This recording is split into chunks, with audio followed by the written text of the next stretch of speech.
I know Please. 2 guys with 4 thumbs, 2 thumbs. I have a half We've got a thumb 4 on this between hand. both of This us is a who would fake. like to trade for him. Yeah. It's the IDP show, now you know.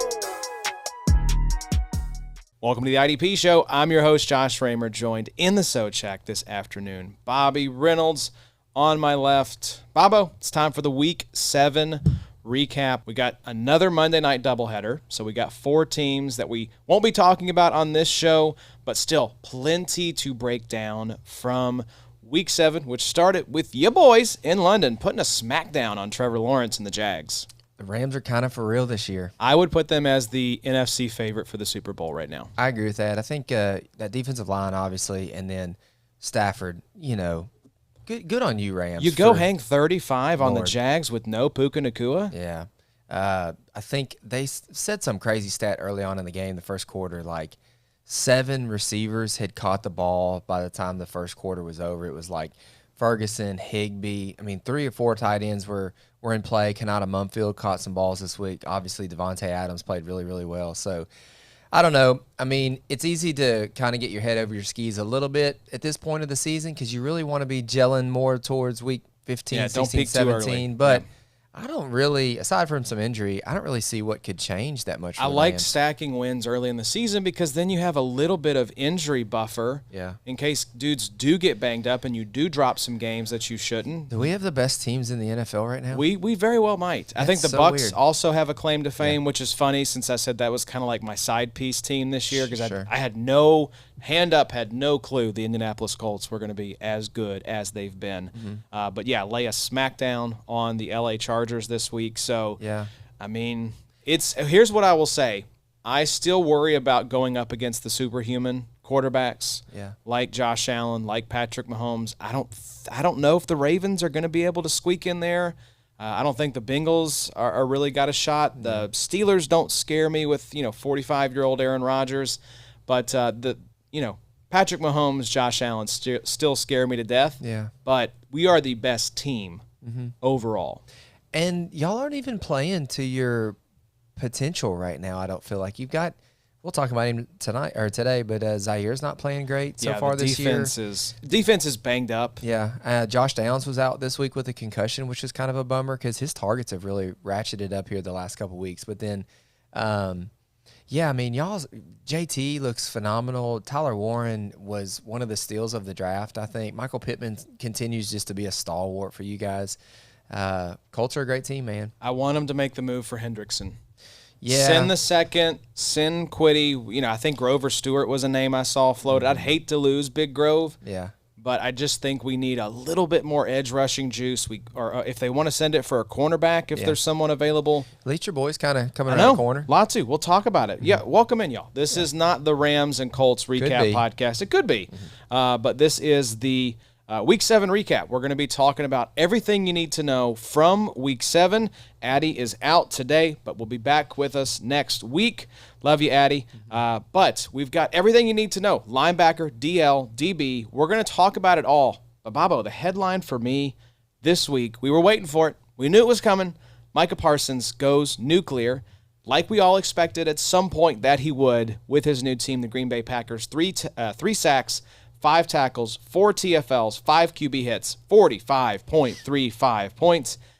Now, it's been middling up to this point this season, 8.5 points per game by Big 3 scoring.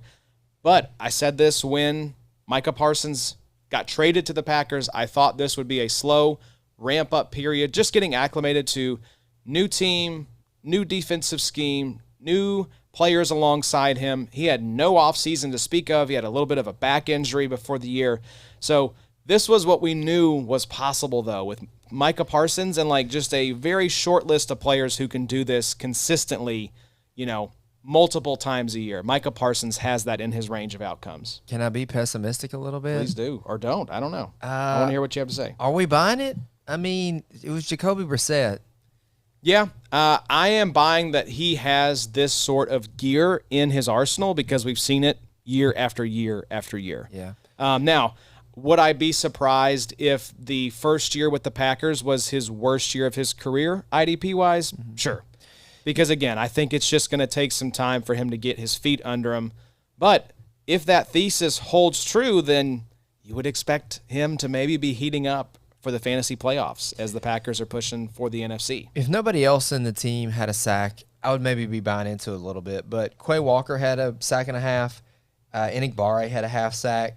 Rashawn Gary had a sack as well. So I will say Micah Parsons does have a fun little stretch coming up. Even though Pittsburgh played oddly kind of decent this week, I still think you can get to Aaron Rodgers. And then you've got Carolina, Philadelphia, whatever, and then the rookie Jackson Dart in Week 11. So, and then Minnesota in Week 12. Who knows what they're going to look like. Stretch. So, whether it's Carson Wentz or J.J. McCarthy.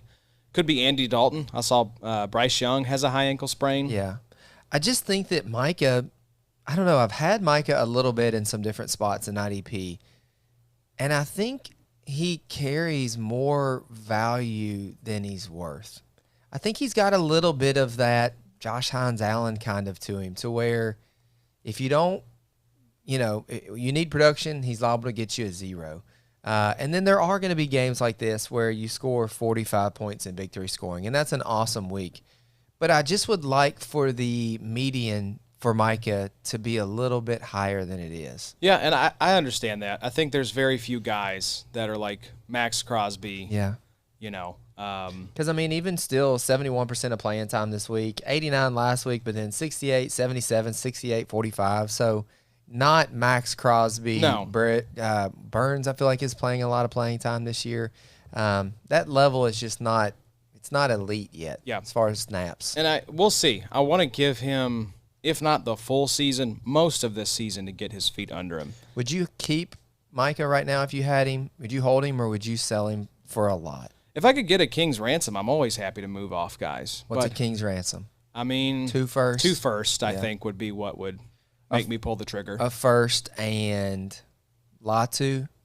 Yeah, I would do a first and Latu for Parsons. I think that's fair. Would you do Byron Young and like a offensive piece, like a Tyler Warren? Yeah, I think that would probably be pretty fair as well. I don't know. I'm just Micah's just a guy that I think if you have him, it's fine. He's definitely a top 10 edge. This stretch right now, the name outweighs the game. Yes. But I think that is just because of what we are seeing with him transitioning to Green Bay. Yeah. But if you wanted to cash out, this is the time to do it. The narrative is pretty easy to spin of like, hey, he just had his first 3-sack, multi-sack game with the Packers. Games. Look at the upcoming slate. It's Micah Parsons, this player.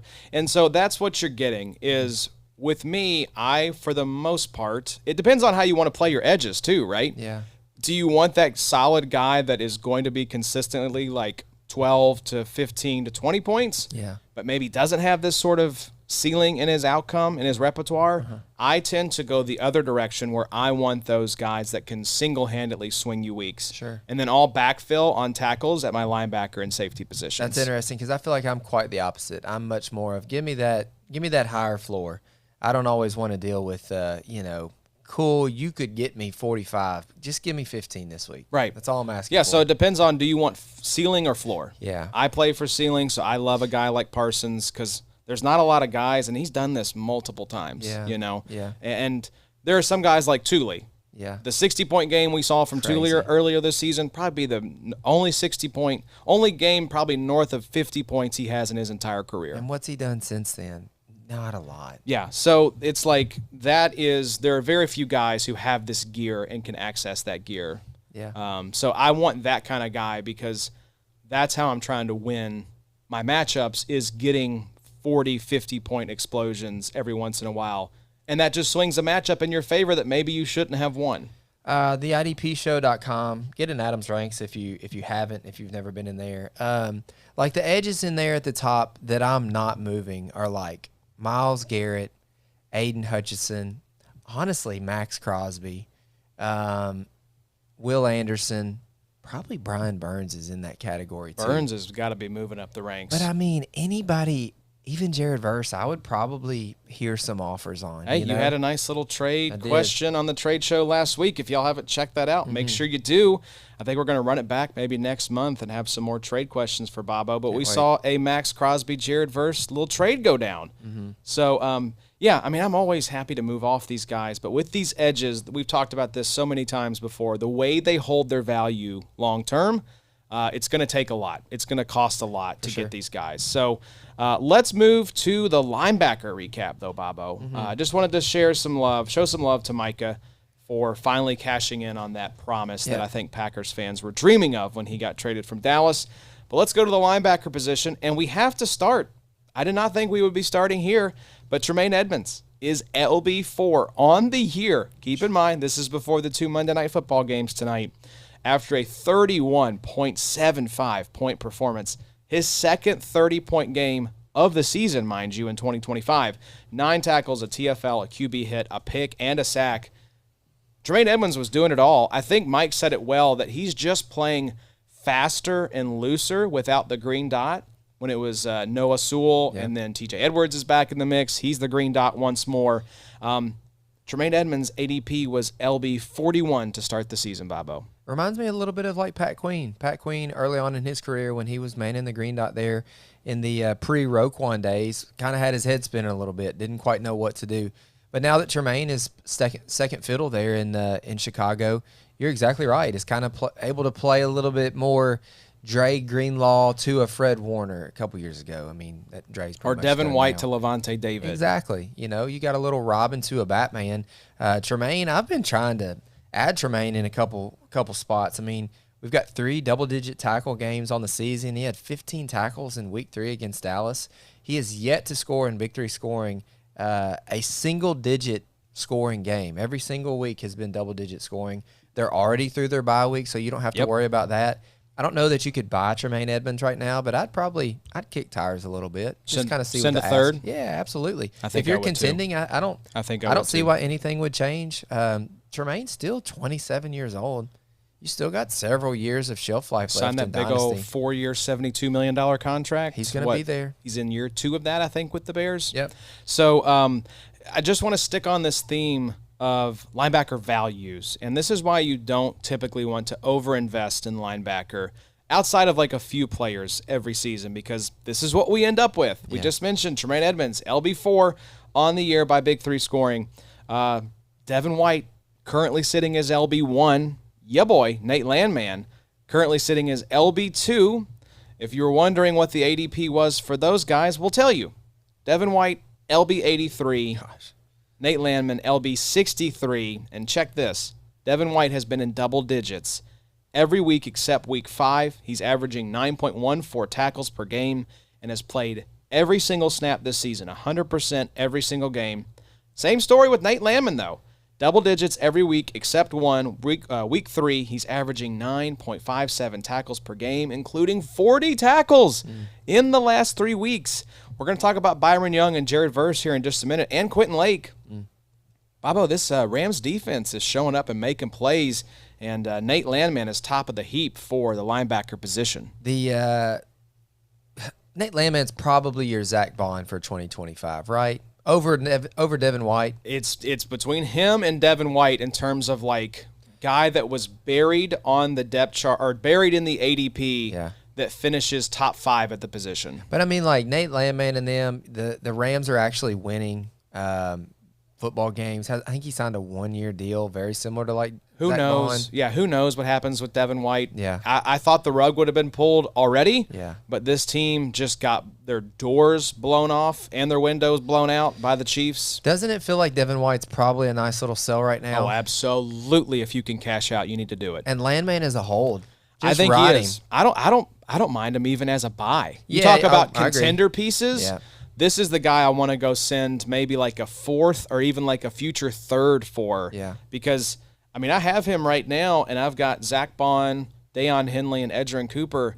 I mean, Nate Landman is unseating one of those guys, and we'll talk about who that might be here in just a sec. Yeah. But, I mean, he's a locked-in top 12 LB, I think, rest of season as things sit right now. Yeah, it's crazy to say. Devin White is too. Landman was as a great wild as that tackler is to say. in Atlanta, and that's kind of what's both of those guys are averaging 9 tackles a game. That's insane because that's they're doing other things. That's averaging probably 15 points per game for both of those guys.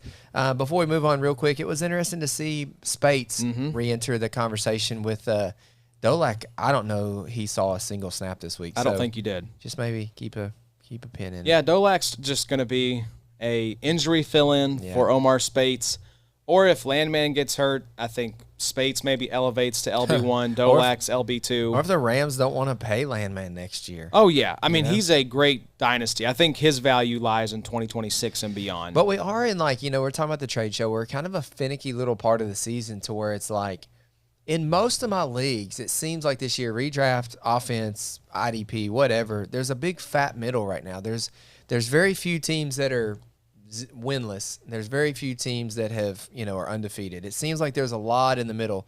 So in Dynasty, it is kind of a thin line of selling guys to still, like, hold on to some value. Like, there was a guy in our league this week that sold George Pickens, and he was kind of asking me my opinion, and I was like, because of the money that you had to pay him moving forward, it makes sense. But you're definitely leaving a lot of points on the table by trading a guy like that. If you're pushing for a title, which that guy should be, I want George Pickens on my team. Go win it, man. man. I'll worry about the contract situation. I'll franchise tag him, whatever I got to do. For sure. But let's talk about another guy putting up big points that was a huge value by ADP. Cedric Gray, 4th straight game of 10-plus tackles for Mr. Gray.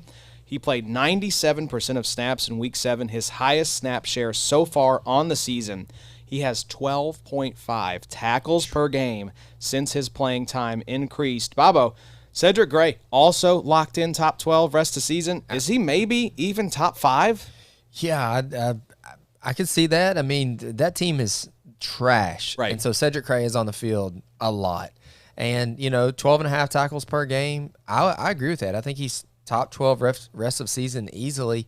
Top 5, I need to see some big plays as far as points per game are concerned. But, I mean, Cedric Gray was great at North Carolina. We talked about it a couple weeks ago. Definitely, filled up the stat sheet for them there for the Tar Heels. But it depends on how you want to play what's going to change. Your linebackers. I typically want to gravitate towards tackle machines there because that is where I think you can just get, like, some guaranteed points week to week. Sure. So, like, Landman, we'll talk about Elandon Roberts here in just a second. Dude, look at this. The last 4 weeks for Cedric Gray, Week 4, 17 tackles. Week 5 against Arizona, 12 tackles. Week 6, Las Vegas, 11 tackles. Week 7, New England, 10 tackles. Just a tackle machine. I mean, saw 56% of snaps in Week 3, but everything since then has been well north of 80, 90% snaps. 97% this last week. Crazy, dude. Speaking of tackle machines, the Dolphins duo of Jordyn Brooks and Tyrel Dodson got back out there, so back to the Another back to the terrible bench. team. Right, KJ Britt. Yeah. Are we sensing a theme here maybe? Yeah. Because outside of the Rams, all these teams we've talked about are terrible. For sure. But yeah, Jordyn Brooks, Tyrel Dodson are tackling machines. 8 tackles and a sack for Dodson in Week 7, 9 tackles for Brooks. Dodson is the LB7 as things sit right now by Big 3 scoring, and Jordyn Brooks is LB9. Mm-hmm. So, and then a monster game from Jamien Sherwood as trade rumors continue to swirl around the Jets. 10 tackles, 2 TFLs, 2 QB hits, a PD, a sack. He is currently the LB3 on the season. Another terrible team. Another terrible team. I mean, what do you know? Because Johnny was talking in Slack a little bit today about, maybe it was yesterday, just about how few defensive snaps the Chiefs played yesterday. 31, I think it was. Yeah, like something insane. You played 30 snaps, and you got paid a ton of money to do it. It was an easy little journey for you to play the Las Vegas Raiders yesterday. Was that who they played? Yeah, they did. Yeah, because Crosby got hurt a little early. But, yeah, so, I mean, here we are talking about just a bunch of terrible teams and their linebackers racking up a ton of tackles. I mean, Sherwood was a guy that Adam specifically, you've got a lot of exposure in fast draft, I would say, to Jamien Sherwood. But we clamored about him. Even Macri was real high on Jamien. But it's kind of fun to see the production match the hype that was Sherwood this offseason, because the ADP was probably pretty decent. He never reached the peaks, but he was definitely never a guy that people forgot about. Yeah, I think he ended up somewhere around probably like top 12 by our ADP. Which is not like, he wasn't in that, Foyer, Zaire. Like he was LB12. Yeah, I mean, that's awesome. So, and yeah, sitting at LB4, I think the reason I actually have moved up in D-Up, I think I'm up to 8th now overall, was because of Jamien Sherwood having this big week. So you know, which kind of makes you maybe think, like, for Fast Draft or for this best ball format moving forward, for the dart throws, do you just maybe look at, like, some trash team linebackers? Yeah, Devin White, Landman, Cedric Gray, you know. Except for Landman. Don't be trashing my Rams. Well, I'm just saying he was by ADP. By ADP. For sure. Do you go for some of these guys? Because, I mean, top 60 players, you figure 20, 25 linebackers get drafted per draft. So do you peek outside the top 24 and maybe just strategically throw some darts on guys? Yep, I don't hate it. But, yeah, Trevin Wallace is another name. We talked about Cedric Gray, essentially – for IDP purposes at least, usurping Cody Barton as the LB1 for Tennessee. It hasn't quite happened yet in terms of IDP production, but Trevin Wallace continues to man the dot and be the 100% snap linebacker in Carolina. Production has not been there yet. Just 14 total tackles, 8.83 points per game the last 3 weeks since he took over the dot. What do you think? Trevin Wallace, just going to be better for NFL than IDP purposes? Is he a buy low? What's your thoughts on Mr. Wallace right now? He's weird a little bit for me. I know Adam's kind of off of him a little bit to some extent right now. I go back to 2024 and just kind of look at some of the usage then. 100% of snaps in week 5. He actually had 15 tackles. The following weeks where he also had 100% of snaps, he had 9 and 7 tackles, had a strip sack, maybe not a sack, maybe just a fumble forced there. But, yeah, I don't know. I don't know that Trevin Wallace ever takes a monumental step for us. Maybe Trevin Wallace is just kind of an in-between little linebacker that his playing time is up, and that's great. But I don't know. He's just kind of very, very mediocre right now. Yeah, I think he could be a buy low just because 100% of snaps. We've seen this guy produce in the past. Yeah. So I'm not saying I want to go out and spend a 3rd-round pick on him. Like, I'm not spending the same capital to get Landman, for example, that I'd be spending to get Trevin Wallace. But if you're hurting for linebacker, bye weeks, I think we're getting ready to get into some 4-team bye weeks coming up. Injuries are going to keep stacking up. So if you got a guy playing 100% of snaps, you give a 4th for him? I think I would, because I think he has dynasty value too, right? Yeah. So especially in dynasty and redraft, I don't know if I'm wanting to make the move for Trevin. But in dynasty, I think I'd send it a little 4th if I was hurting at linebacker. Another terrible team. He's going to play a lot. Their production should maybe come around. Panthers are okay. Depends on if they can hold down the fort if Bryce Young's out. Okay. Yeah, I mean, they're probably on that fringe of 15, 16, 17. Leggett had a good game yesterday, which was bizarre. Played the Jets. That helps. That's true. So, but yeah, talk about stinky but startable linebackers, though. Elandon Roberts saw an uptick in snaps 2 weeks removed from Jermaine Pratt being cut. 94% of snaps on Sunday, 18 total tackles. Also, shout out the defunct IDP receipts account who receipted Addy for his offseason Elandon Roberts take right before Roberts blew up this week. Good job, you clowns. Yeah. You will not be missed. But I just love this because we wondered who the benefactor of Jermaine Pratt being cut was. Roberts seemed like the obvious choice. Jamal Adams, I think, got in the mix. He had a sack, I believe, at one point. But it seems like it's going to be Devin White and Elandon Roberts. Now, will the trapdoor be under Elandon Roberts with how bad this Raiders team looks? Possibly. But for now, I mean, I think you've got 2 guys that you can start, both from Las Vegas. Yeah, I mean, that was another game that was very lopsided yesterday, so I wouldn't expect 18 total tackles week in and week out for Elandon Roberts, but it was definitely good to see in the smashing that was the game from Kansas City. Elandon Roberts has never just really been that guy. He's been more of a big play, hard hitter, thumper type linebacker that's going to punish it over the middle. So, yeah, this is nice to see Elandon Roberts getting the playing time with Pratt cut, but I would expect him to hover more around that. I think 8 tackles a game for a guy like this moving forward is going to be just fine. But that defense is going to be on the field a lot. That offense looks really bad. It's just a matter of, does Roberts lose his job at some point? That's what worries me. Yeah, with guys like him and Devin White, I'm like, I don't know how long it's going to last. But, I mean, it's liable to last all season. There's nobody, Eichenberg. Unless the Berg bros, unless they're just like, let's just see what we got in the Berg bros. Yeah. Because Jamal Adams, he ain't it. Yeah, So, for sure. But yeah, some notable returns from injury at the linebacker position. We had quite a few of them. Yeah. And it was nice to see some reinforcements coming for our IDP squads and for their NFL teams. Blake Cashman was back, resumed his full-time role, played 100% of snaps, recorded 4 tackles. Unfortunately, though, Bobo, Ivan Pace Jr. was benched in favor of Eric Wilson, who was the LB2 alongside Blake Cashman. We also saw Nakobe Dean return to the defensive lineup after just playing special teams in Week 6. He had 6 tackles in Week 7. Jihad Campbell, we wondered how that was going to shake out. 45% of his snaps came at the edge rusher position. And then Jack Sanborn returned from a concussion, but played 0 snaps. Bobo, it might be Shamar James' season. 99% of snaps, 7 tackles, a sack, a forced fumble. But an important update here, Dallas has opened the 21-day window for DeMarvion Overshown. And then last one, Dre Greenlaw returned from IR, played just 27% of snaps strictly in the first half. Bobo, which of these return from injury developments do you think will be most substantial moving forward?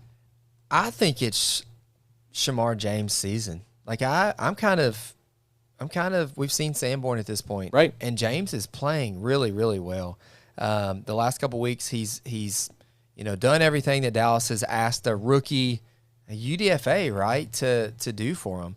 I'm pretty sure he was not drafted. Yeah, I'll but look it up. yeah, all these things kind of they're great and they suck. I mean, Cashman, it's great to have him back, but it sucks that we're going to lose Pace because of Eric Wilson, because Eric Wilson, in my opinion, is not a better linebacker than Ivan Pace. Does this put us on Ivan Pace dynasty watch, maybe going to another team here in the next season? I hope so. I think he could be a sneaky buy right now because, if you sent over any of these sorts of spare parts linebackers, you could probably scoop up Ivan Pace. Real cheap. Real cheap. So Yeah. I think I'd try that. And, yeah, Shamar James, 5th-round pick in the Okay. 2025 draft. Nakobe Dean, Jihad Campbell is going to be a story to monitor over the next couple weeks. Does Jihad is he that productive playing at edge? Is Nakobe back to what we expect of him? Just kind of pay attention to that. And then Dre Greenlaw, I wish they would put him down to 0% of the snaps because I am a Justin Sternad fan. He had an interception this game, continues to get pressure to the quarterback week in and week out. So We might see Dre ramp up and be available for us more end of season. yeah, for sure. I think it's going to be – I think they can afford to take their time. Same Yeah, thing with chill out with DeMarvion Overshown. Yeah. We were discussing this in Slack today. Yeah. I have no expectations for DeMarvion Overshown. Me either. It's like if he comes back and does anything substantial or significant, that's a huge win. Yeah. I would love that. But am I counting on it? No way. Yeah, he's kind of like JOK to me after last season. Right. It was like, man, just the fact that you're back is pretty good. That was a major, major injury.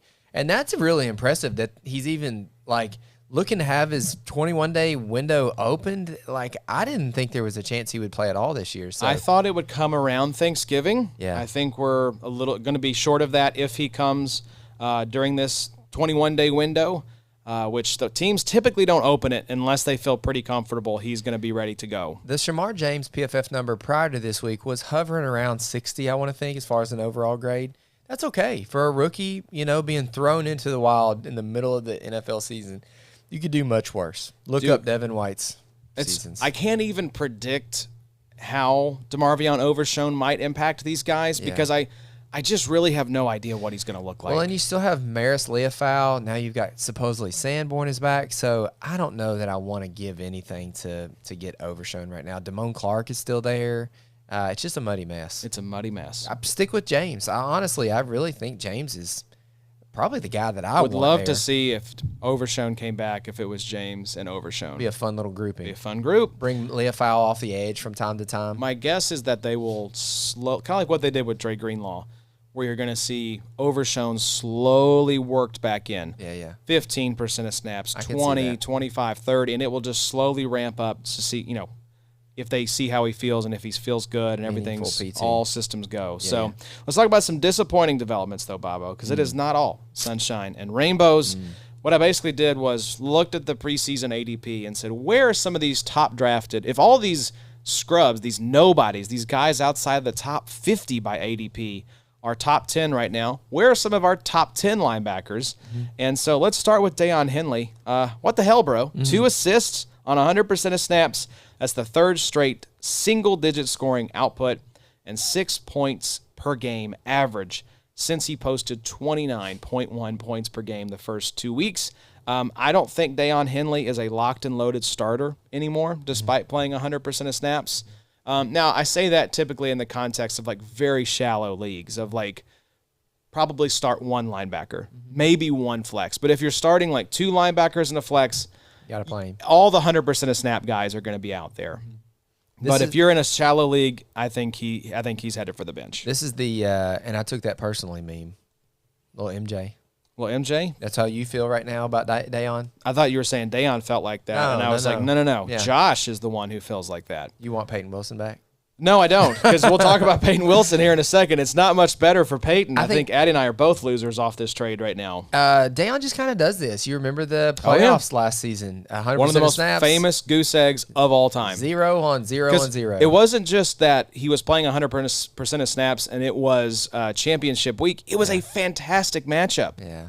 It was like if you projected him out, he was probably top 5 projected for that week and puts up a goose egg. So he does this. It's just nice little buy window, maybe. Go get him. Hopefully. I think he comes around for Daiyan. Zaire Franklin, LB1 by our ADP. He is also on bench alert. Yeah. 5 tackles, a PD, 2 QB hits. It was a fine day. Fine in week 7. But we're just not seeing the tackle upside anymore, Bobo. He has yet to record double-digit tackles this season despite playing 100% of snaps. He did sit in a few blowouts, but for the most part, he's been out there for every single snaps. I think in start one LB leagues, he's benched as well. I think I'm putting Zaire and Daiyan on the bench right now in shallow leagues. Yeah, you'd rather have Nate Landman. Right. You'd rather have Cedric Gray. You know, there's a lot of, maybe Devin White at this point. You know, there's a lot of guys right now that you'd rather start over Zaire until you see the narrative start to switch, until you start to see, okay, I kind of thought the old Zaire was coming back there for a couple weeks. It looked like he was stacking up a few more tackles. It looked like he was involved in a few more plays. But I'm with you. Zaire he's on trade alert if he's on any of my teams. Can you cash out alert? Yeah. Edgerrin Cooper, another one that is, personally hurts my heart a little bit. This is your whole team. This is my whole team. Zaire. That's just it's a lot of pain. Yeah. Edgerrin Cooper, LB8. He has not been bad, but we have not seen the year 2 glow up that we'd hoped for. He's playing 100% of snaps, but just 12.2 points per game, 8.2 tackles per game. The big plays just aren't there either, guys. Half a sack, a TFL, 2 QB hits, 3 PDs. I think brighter days are ahead for Edgerrin Cooper, but I don't know that we're going to see this like kind of top 3, top 5 type of season. I mean, I don't have it pulled up, but I think he's getting outplayed IDP-wise by Quay Walker right now. Oh, absolutely. Yeah, Edgerrin Cooper has been really, really kind of a bummer because you're exactly right. He's 100% of snaps. 12.2 points per game is not, it's not horrible. Not bad, but you spent a top 8 pick on this guy. Yeah, only half a sack, 1 TFL. I mean, the big plays are not there. That's kind of what I think of when I think of Edgerrin Cooper. Not a guy that's just going to rack up a ton of tackles, but somebody that's going to be involved, kind of like a Fred Warner, going to be involved in multiple facets of the game.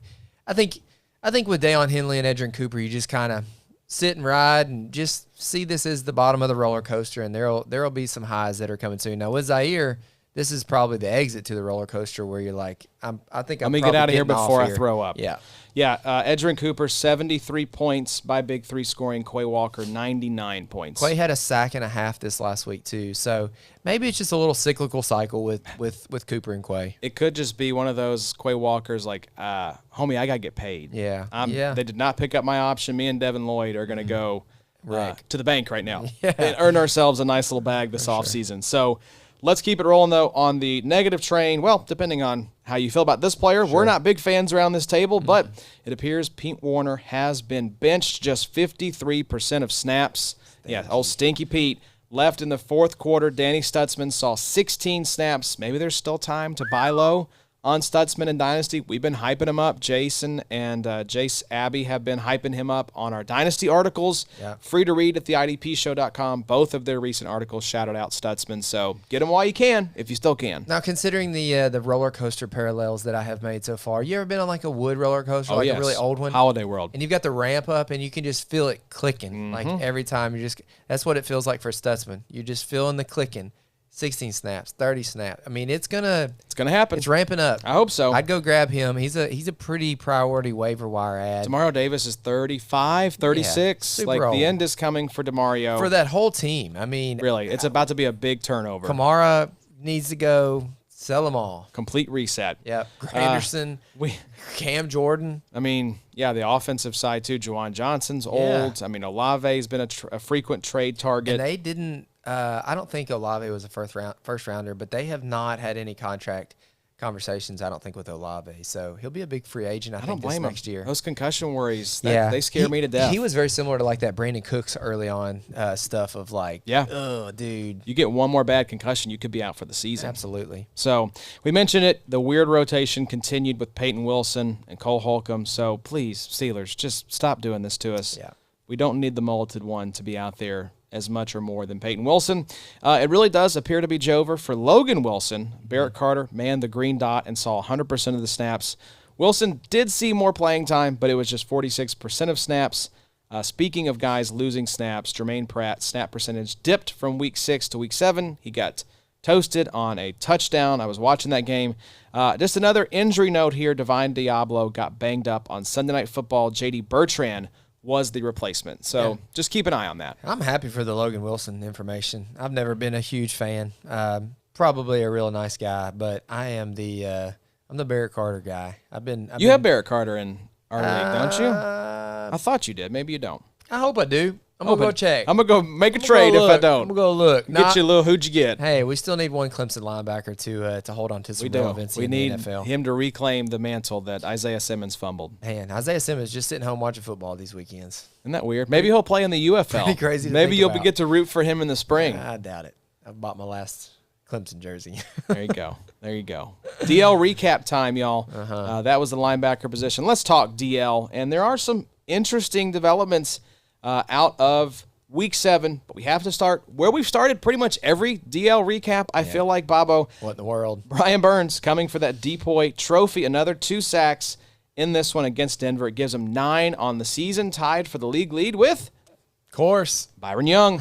He had a sack and a half this week against Trevor Lawrence and the Jaguars. Young has had a sack in every single game this year. Yeah. Brian Burns has 3 multi-sack games on the season. So if you've got these two guys, you're probably sitting pretty right now in your IDP leagues. I heard an interesting trade question this weekend that was asking me about if they should go acquire Josh Hines-Allen, because in this specific league, you got a bonus for games where players had 2+ sacks. So, dear God, what would Brian Burns be doing in a league like that this year? But yeah, Brian Burns and Byron Young, pretty much the DN1 and DN2, DE2, just like we all pretty much predicted preseason. I mean, we had high hopes. We said he was in that kind of range. For Burns. Yeah. Not for Byron Young. Burns, this is the big step we all expected him to take at some point in his career. We kind of wondered if he would take. Like, are you ever going to enter that, like, Myles Garrett kind of category? And I don't know that we were really optimistic. We kind of, at least I think I remember feeling like Brian Burns just is what he is. He is that, like, supercharged back end edge one for you. For sure. He's never going to reach the heights of like that 6-pack at the top. Yeah. But here we are. Yeah. He's the first beer you're drinking. Right. And here's the difference perhaps is you've got now just a sick defensive line with Kayvon and Abdul Carter, and Sexy Dexy is healthy. So Kayvon Thibodeau. I mean, it's pretty decent. It's a good line to be a part of. But let's keep talking about the Rams, though, Bobo. Why not? Byron Young, we know, is in fuego. So is Jared Verdshaw. He is heated up big time, averaging 23.94 points per game the last 5 games.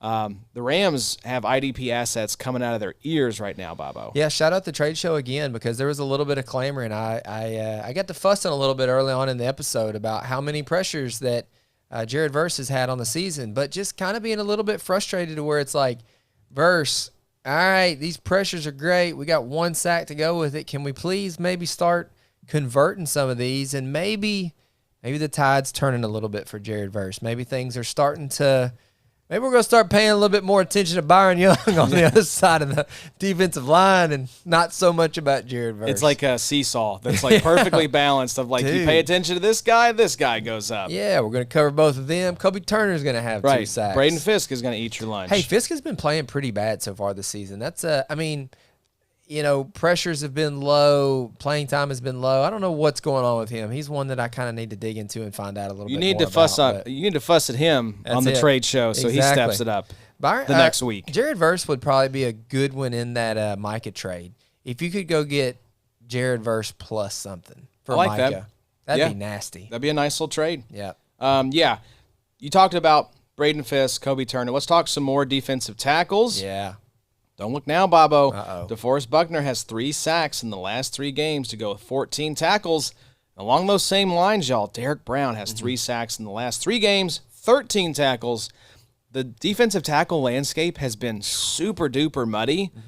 Jeffrey Simmons has been playing well. DeForest Buckner has played well. Yeah. It's good to see Derrick Brown now back in the fold. I think did you hype up Derrick Brown maybe in the offseason, like a flag plant or some kind of I think I just basically said, don't forget about him. He's been a guy in the NFL that's been an NFL defensive tackle. Like, better for the Panthers than he is for your IDP squad. And I don't know, maybe in a muddy year that is the 2025 season in terms of defensive tackles, maybe Derrick Brown is a guy that in one defensive tackle specific leagues, maybe you'd roll out Derrick Brown because – you're exactly right, Josh. I mean, I've lost Kalijah Cansey this year.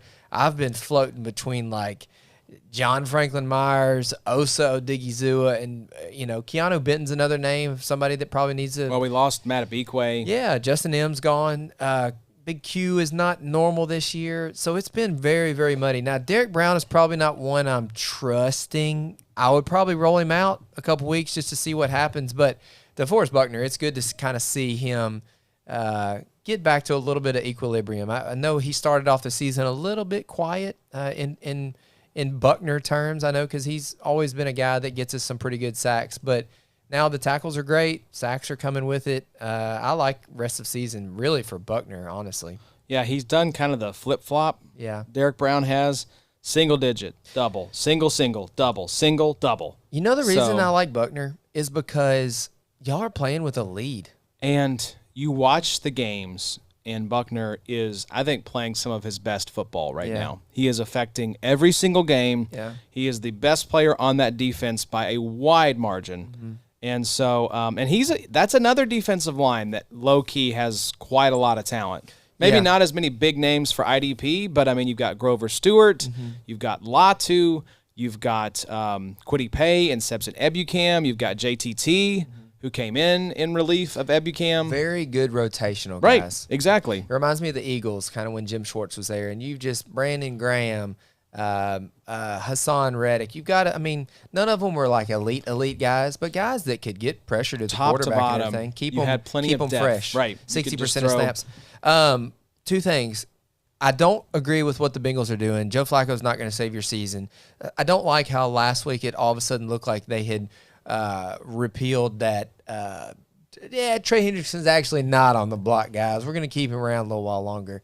Give it a week or so, and I think Trey Hendrickson might actually be on the block again. But I think if you all were to bring in a guy like Hendrickson, DeForest Buckner maybe would be the biggest benefactor of him. 100%. Maybe Latu as well. But depends on who they have to ship off to get, because if it is Grover Stewart, that worries me a little bit. Sure. But if it's just like a Kwity Paye plus a second, I don't know how it couldn't be just a pick. Right. Can we not just give a second-round pick? And if you're not planning to re-sign Hendrickson, which the Bengals clearly at this point have signaled they are not, then why would you not go get something for this guy in a lost season? I don't understand it at all. I know Hendrickson was a little bit banged up going into this weekend, but then that last minute, Trey's going to be inactive this week. Felt like there's a trade about to Right, come that's through. what I thought too.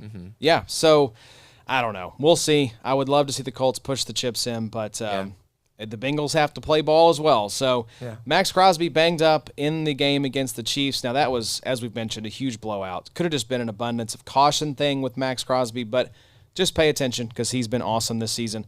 Montez Sweat got his second sack of the season to go along with 4 tackles and a forced fumble. I think you shouted out Montez Sweat on the trade show as like the stretch of quarterbacks coming up for this guy is pretty juicy, and we saw him take advantage of that against Spencer Rattler and the New Orleans Saints. Terrible. And then Laiatu Latu is heating up. We mentioned Jared Verse heating up. So is Latu, another one of our babies up on the Sode Shack wall. Got his second sack this week, 15.94 points per game the last 4 games. For as crappy as the linebacker position has been to figure out this year, if you've had good edges, you're probably doing all right. Defensive line is, without a doubt, the most talent-rich, production-rich position this year, like by far. Yep. I even think of like XFL. I've got, Dallas Turner not playing, Nick Hembig not playing, Bryce Huff not playing, but all have had weeks where it's like all probably been usable. Should have played that guy, Right. So let's move to DB, though, Bobo. And you've got some updates here for us, starting with your LA Rams in one of the games of the week. The Normie Pods. Yeah. The red alarms are flashing with the Normie Pods talking about your boy Quentin Lake. Hey, love to see that.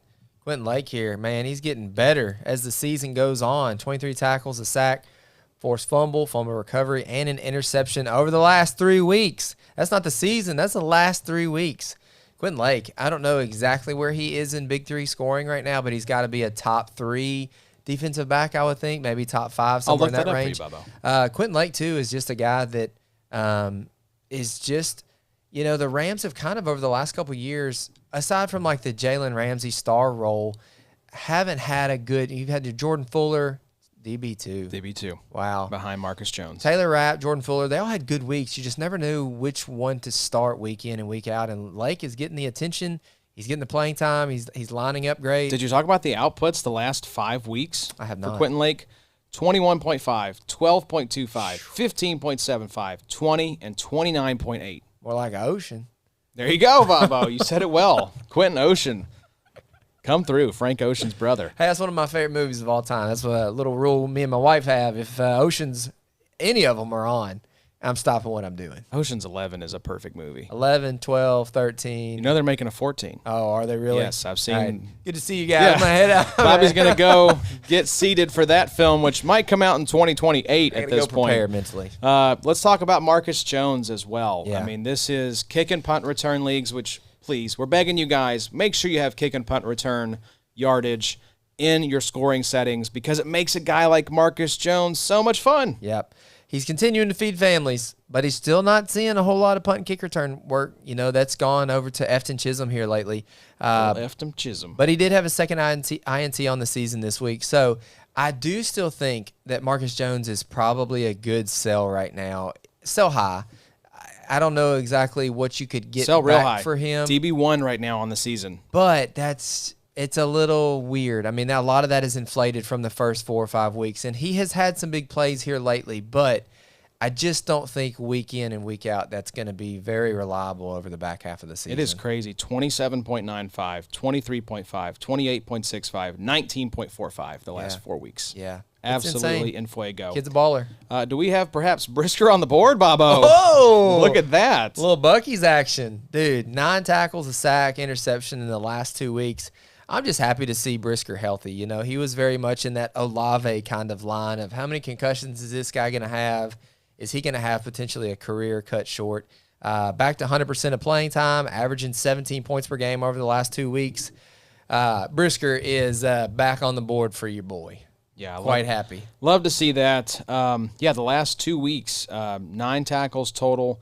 We have a sack. We have 16.45 points and 19.4 points for Jaquan Brisker. Solid. So love to see it. The Bears are playing good ball. They are. They're heating up. I think that defense is playing better. And you just love that this guy has been able to battle back from the concussion issues that claimed his season last year. So just really cool. But let's talk more Colts, Bobo. Yeah. Nick Cross, the best Colts IDP. I still think that's probably DeForest Buckner. Okay.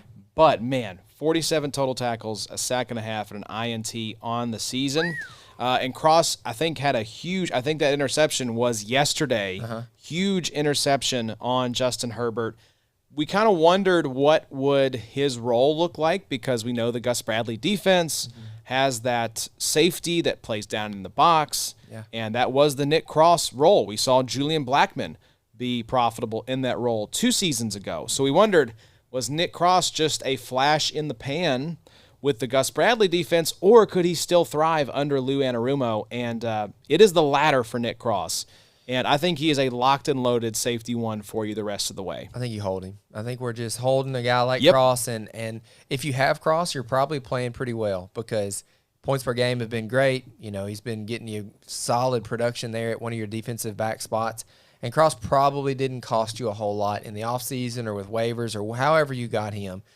He was probably a nice little purchase. So Cross, man, fun role.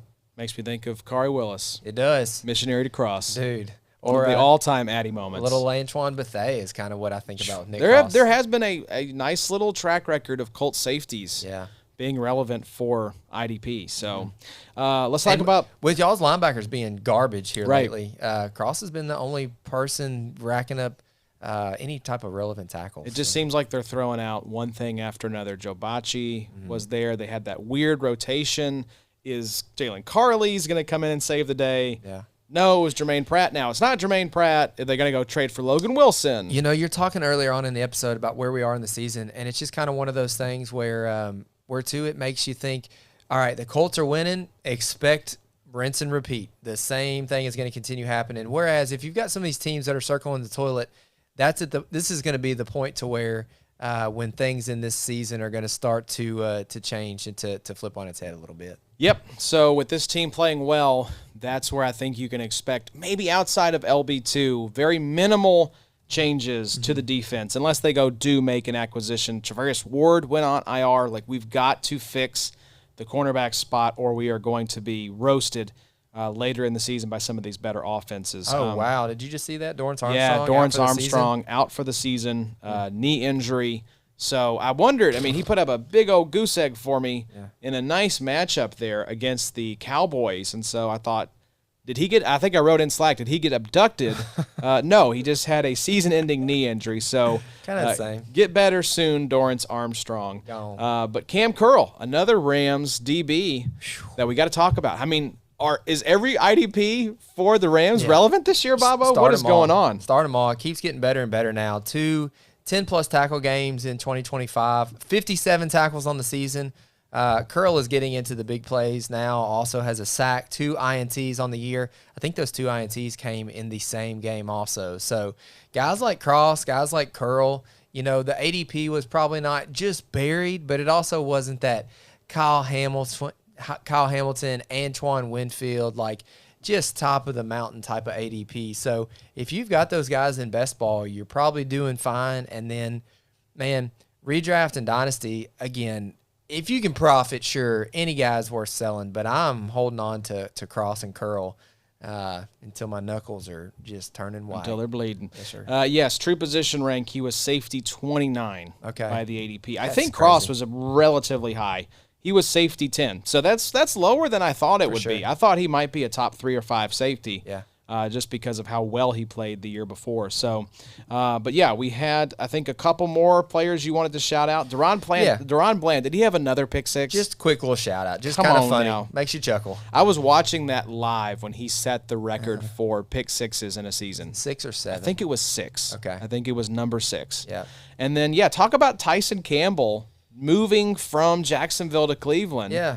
Already making an impact. Under the radar, 15 points per game, no big deal. But, getting in on the tackle, big play department, getting the snaps on the season. So, you don't always have to have these big sexy names up top. We can live on the bottom with some of these dwellers that are actually getting the playing time and can get us the production. So, yeah, Tyson Campbell, not a name that we've probably talked about on the pod a lot, but deserves it.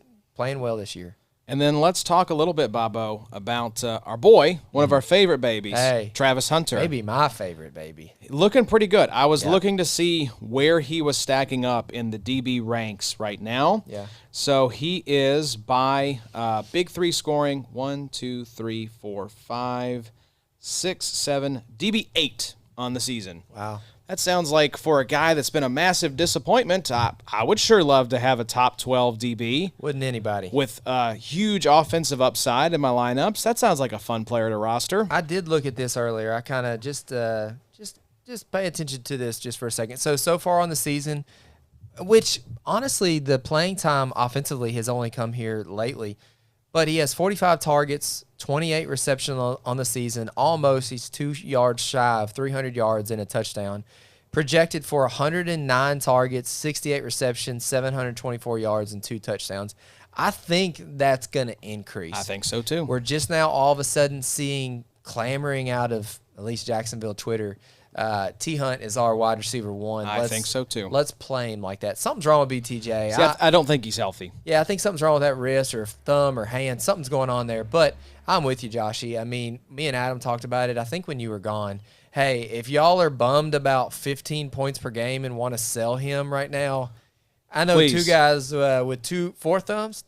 I have a half We've a got thumb 4 on this between hand. both of This us is a who would fake. like to trade for him. Yeah. Travis Hunter is fun to watch. Yeah. Also, DB8. too, I think it's really interesting that maybe the best defensive play for the Jaguars yesterday was a pass deflection on Devontae Adams, who was covered by Travis Hunter. There you go. Yeah. Just fun. He's a fun player. Yeah. And thus far, the results haven't been what we were hoping for, but Pretty good still. DB8 for a guy, 7 games into his career is pretty damn good. So And he's bye week coming up, and then we'll see how it looks post-bye rookie bump. This could be the case study right here. If he is your wide receiver 1, let's see it, Jacksonville. Hey, who called out yesterday morning? You nailed that stat line Come on almost now. to a T. That Come was on pretty now. freaky. I saw that Greg Newsome trade, and I was like, something's going on here. They're seeing what needs to happen. Right. I know this boy needs to play all offense. Get him out there. Let's get him out for a couple defensive snaps, though. We don't want that dual Right. eligibility We don't, to go yes. away. We gotta keep We got to it. keep that intact. Sleeper, please do not get any crazy ideas. All right, Bobo, let's wrap up here looking ahead since we're not recording during Monday Night Football like we usually do. What are you looking forward to tonight? We got 2 awesome games on tap. Yeah. Tampa Bay at Detroit and then Houston at Seattle. That game won't be over till friggin' 12:30, 1 o'clock in the Y'all morning. have fun watching that. But what are you most looking forward to tonight from these 2 matchups? I want to see the defensive backs play for the Tampa Bay Buccaneers. I want to see with my own 2 eyes what this Tyke Smith, Antoine Winfield, Jacob Parrish, I want to see what this defense looks like. Because they're all putting up pretty. I mean, Antoine Winfield's a little bit disappointing in terms of where his ADP was this year. But Tyke Smith has been maybe one of Adam's best calls in terms of the podcast. And then Jacob Parrish, a rookie that continues to be really productive there as far as cornerbacks are concerned for the Tampa Bay Buccaneers. So that'll be what I'm paying attention to. Who's getting the tackles? Who's getting the playing time? Where are these guys lining up? And I think I want all of them for the rest of the 2025 season. But we'll see. We'll see. Yeah, for me, let's go to the second game, Seattle Seahawks. I want to see Byron Murphy the second, not Byron Murphy Jr., different player, but making a case for being a top 5 defensive tackle rest of season in IDP leagues. Adam already has him as his D tackle 1 in the dynasty ranks. Smart. So I'm rolling him out there. I need a dub this week, so I need Byron Murphy, Nico Collins. Let's come through. And, I'm just excited to get to watch because I don't watch a ton of Seattle games. Unless they play on, in prime time. So for the first, quarter and a half before I fall asleep, watching this one in bed, I want to see what Byron Murphy II does along that Seattle defensive line. Good call. I want to watch Ernest Jones and Drake Thomas tonight. Let's go. It's going to be fun. A lot of good IDPs. Thank you all for tuning in. We really appreciate you checking out the Week 7 recap. Like we said, Addy will be back next week. You all enjoy the football tonight. We got so much good stuff coming y'all's way. This week, you know what it is. IDP Bets, the after show, all the website content. We've got a special standalone video from Jason King looking at moves you want to make in your dynasty leagues before the NFL trade deadline happens. That article is free to read on the website. One thing we wanted to add this year, Bobo, some dynasty coverage. Show some love to the dynasty players in season. So make sure you're checking out those articles from Jace and Jason. But, we'll be back. Bobo, we mentioned your trade show. We'll be back here in a few weeks. Yep. So y'all be stocking up some trades. Get ready to send those over for us to break down. We'll be back next week with the Week 8 recap. But until then, y'all take care, and we'll see you soon. It's the IDP